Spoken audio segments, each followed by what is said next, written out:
the wide part of the stick, or some people refer to it as the barrel, where you could actually put your index finger in the notch like a trigger to hold the stick better. And then it had a crazy curve at the top so that if it fell down, you could pick it up. It didn't last very long, but it accentuated the point of the goalie making sure that their trigger finger is against the barrel and not holding on to the thin part of the stick, the shaft, like you'd be holding a tennis racket or a baseball bat. So you want to start with that part of it right there, good finger support, so you can hold the stick properly. There's a good grip right down on the top of the paddle is where you want your hands. Now take a look at the stance here. Really nice stance. Look at the feet. The feet are what you should be focusing on for your young goalies, 10U, 12U. We all have watched the pro guys that are wide open. Feet are way far apart. You can't do that with a 10 and a 12-year-old. Why? Because they don't have any groins. Their groins are not strong enough. You're inviting an injury.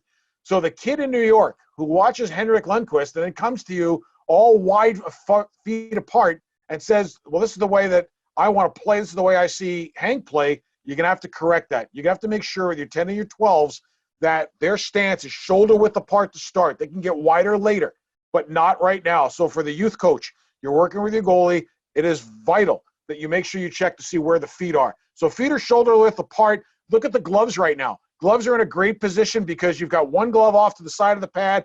The catch glove is in what we call the 3 o'clock position. It's open to the side, and you're not covering covered space. I'll refer to John Van Beesbroek again. John was all of 5'8", but if you look at pictures of John late in his career, once the equipment got a little bit bigger, he learned how to maximize how big he could be in his stance by not covering covered space. And at 5'8", he covered the same amount of net as a guy that was about 6'3", just by the way he looked. So as we finish up on the video, you see it from the side, shoulders, over knees, over the balls of the feet, chest is up so you can see the logo. Make sure you can see the logo on your goalie. Eddie Belfour, when he first came into the league, you never saw the logo.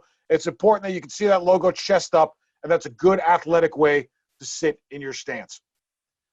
As we take a look to a side view here, we'll start with the smaller goalie. That's a 10U. Take a look at his catch glove. His catch glove is up in what I call the high hello position. We don't want that. We want the catch glove in the 3 o'clock position like we just showed you. So first thing you want to correct when you see these kids, make sure the glove is out to the side, not up there where they're going to have to bring it down to catch as opposed to bringing it up to catch, which is the normal way of doing things. So you see that the stick blade is in front of the skates. It's tilted back towards the goalie. So in case of a low shot, anything comes along the ice, right between the knees, that puck might hit the stick and come right up, hit the goalie in the chest so they can hold on to it. You see from the reverse side, once again, this glove is way up high, but the stance is nice. This is my goalie right here. His name is Keegan Groom. He's playing for our U15 team with the Long Island Gulls. Keegan's going to be a real good goalie. This is a stance that we had to correct a little bit. He was a little bit over his toes. As you can see, his shoulders are way out in front of his toes. He needs to be sitting back a little bit more so he can make some saves. Looking at it from the front view, once again, you know how to correct now the high glove position. You know how to check to see the sticks are in a good spot. Right here, this stick should be back a little bit so that it's covering the 5-hole. From the back, these feet are wider than the shoulder because he's 15. These feet are even with the shoulder because he is 10. And the goalie coach who ran this clinic, an old friend of mine named Mike Orth, who has been a goaltending coach legend here on Long Island, has done a real good job with making sure that these goalies are fundamentally sound. And it all comes down to being age appropriate. You're going to teach goalies different things depending on what age you're working with them on. This guy right here, that's Ben Bishop at 6'7". This kid right here is 4'7". Now we put the mini net behind him in this picture, I think for great effect, because when he is full size, hopefully he will look in the net like that, much like Bishop does here. But if you're working with a goalie in a situation like this, and coaches, keep this in mind, there's no shame with the young goalies working on the mini nets for a couple of reasons. Number one is this. If the goalie has to worry less about pucks going in, it's one thing away from their mind. If they can play in the small net where they know basically anything shot near them is going to be stopped or anything shot just wide of them is going to miss the net, they don't have to worry about pulling pucks out of the nets every once in a while, and it builds their confidence a little bit. They're making saves, pucks are not going in. It's a mental thing, but it really, really helps them. So for the 8Us, the 10Us, you can put them in these mini nets for some of these drills. That's okay because they get a good idea of what their net presence is. A couple of drills for you, and we've got some video here that we're going to show you to to help accentuate some of these drills that, once again, you can set up for these guys and gals and make staples of their everyday practice workout, whether it's before practice, whether it's just when you get on the ice and everybody's out there shooting pucks off the glass. These guys can set up, or gals can set up, you could set up with them and observe for them and watch them. And I'm going to give you another thing to do with them in a second. But this is a pretty simple one right here. And what you're looking for is technique. Does the goaltender's glove stay down and level? You can see the kid we're working with here, his glove's a little bit up and it's flying. Now you see the recovery drill. Go down, get back up, good glove positioning here, good fluidity. And he or she is leading with their goal stick. You see the stick leading? See the stick is out in front of the body, so the 5-hole is always covered. Those are things to check. Stick is down, balance, up, down, nice butterfly, chest is up. The goalie is not sitting on the back of his or her skates. The butterfly position is proper to prevent injury. And these are all small little things that you can do to set them up. You could also put them in the forepuck, and you could point to the puck you want them to go to, or you tell them to go every other puck. But you're checking the same things: glove positioning, eyes up, knees bent, balance, proper push, hitting their marks. When they get to the next puck, are they squaring to the puck, or are they off center on the puck, which is something you want to talk about when you talk about a goalie hitting their marks. Where are they landing? Are they coming to a nice balanced stop? And can they breathe? Make sure they don't go too long so that their stride and their technique doesn't break down. So some warm-up drills that you can use in practice. These are before practice drills. These are in practice drills. If your coach is going to the whiteboard and doing something, or going through some system, and even with the older guys, you can pull the goalies aside and do some other stuff. Here's once again our 10 or 12U, the ladder drill. Just good turning and shuffling. Once again, leading with the stick. There's a little T-push. T-push. Look at the goalie's gloves. Gloves are moving in concert with the body. Watch the big guy now. Same deal. Glove is following right along. It's open. It's out. It's never facing down on the ice, so it's always in a position where they can catch a puck. Eyes are up, squaring to every puck, nice and fluid, making saves and getting up. You can walk them up and down the ladder. It's a good technique drill. It's a good conditioning drill. Most of all, it's a really good movement drill. Then you move over. Wish we shot at Miami University, and I thank them for the footage just a few years back. This is a simple drill. It's a technique drill. You're going to look at this thing and say, wow, this is really simple. But look at what the goalie's working on here. Just squaring up. Shots are low on the ice. All this goalie is working on is using their stick in front of their goal pads to drive pucks wide of the net, and then following. See the follow on the rebound? That's another important technique, coaches, that you need to make sure you're working with your goalies on, and that is having them follow the puck. Don't quit on just the fact that the puck got stopped.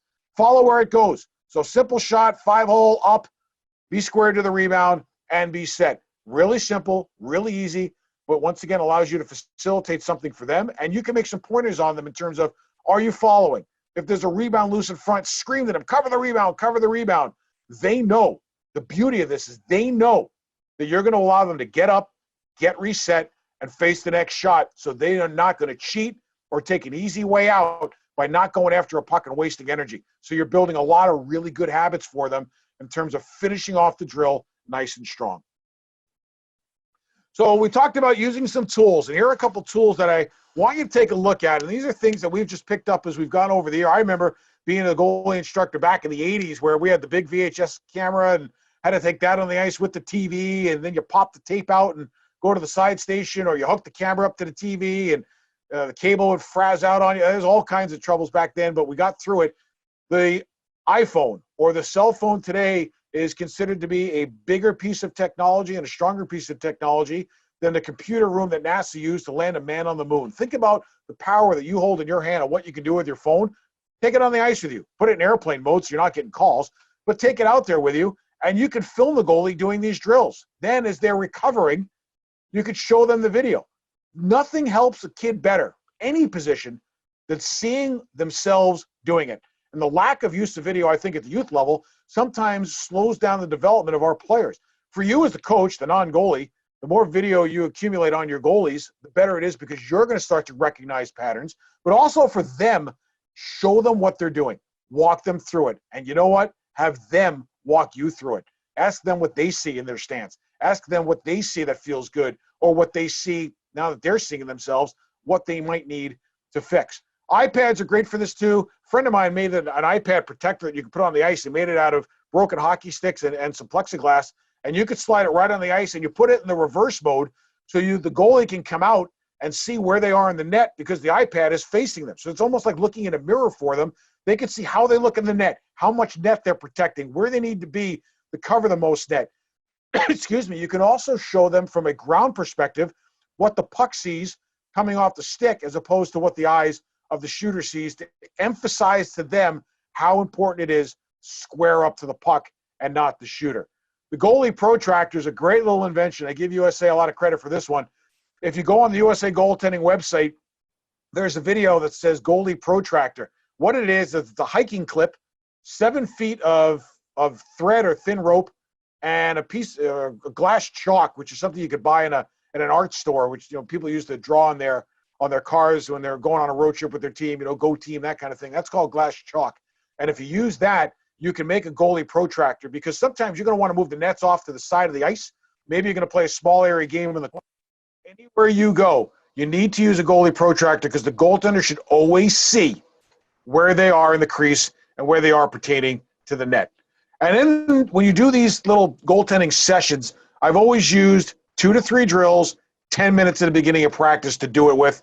Sometimes you can do it at the end of practice, but they're a little bit more tired. So I've always found if the head coaches or maybe the head coach gives the assistant coach the team and to do some skill work, and you could take your goalie separate, 10 minutes of this every practice goes a long way to making sure that these kids really develop. A couple more drills just to show you here. These are things, once again, you can go and work on.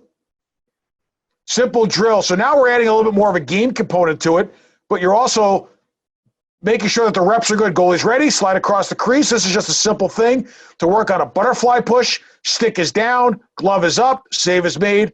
The goaltender's following through. You see it from the other side of it. What are you watching for?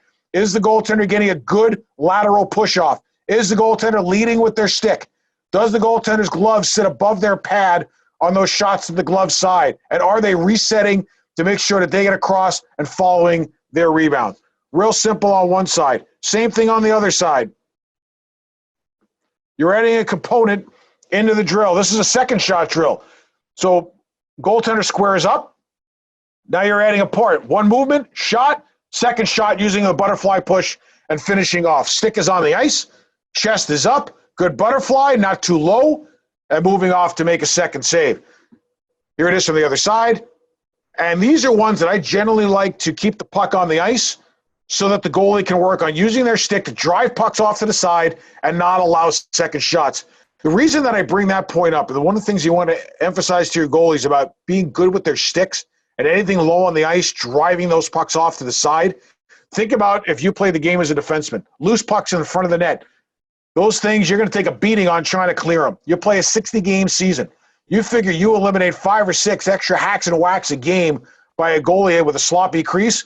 That's a pretty good thing in terms of your longevity as a player. If goalies get those pucks off to the side, instead of you having to battle and grind in there for them, you're going to have more energy as the games go on. So working with the goalies on making sure those pucks are off to the side, good little drill to do. We want good habits. And if you take a look at this one, I love this.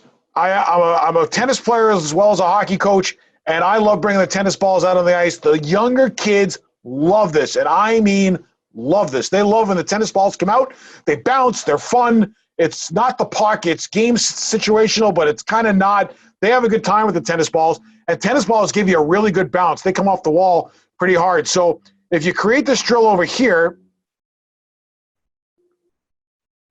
off the wall, make your save, cover it.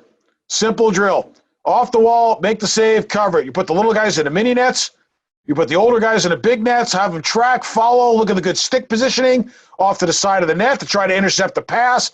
Now you can also do it throwing the ball off the wall. I have a drill where I stand in front of my goalies with pucks, and I throw pucks at them and bounce it right in front of them so they get crazy rebounds that they have to follow. But the tennis ball is great. It just brings some levity. It brings a different thing. And for the goalies, it gives them a different stimuli to react to.